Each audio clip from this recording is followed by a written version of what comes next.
How to add your logo to a Canva design. Hey guys, in today's video, I'm going to show you how you can add your logo to a Canva design. Stick around till the end so you don't miss anything important. Let's get started. First, open Canva and either create a new design or open an existing project that you're currently working on. Once your design is open, go over to the left side menu and click on the Upload section. Now, if your logo is not already uploaded into Canva, click on Upload Files and locate the logo image from your computer or phone storage. Once the upload finishes, simply click on the logo and it will appear inside your design.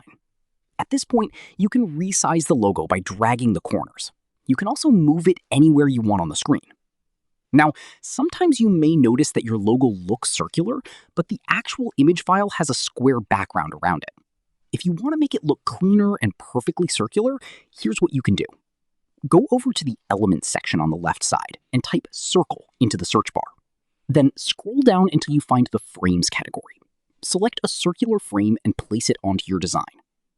After that, drag your uploaded logo directly onto the circle frame. Canva will automatically crop it into a perfect circle, which looks much cleaner for branding and watermark purposes. If the logo doesn't look centered properly, just double-click on it. This allows you to reposition or zoom the image inside the frame until it looks exactly the way you want.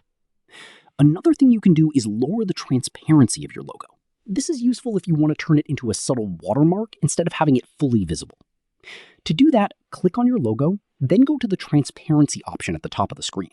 Drag the slider to the left to reduce the visibility.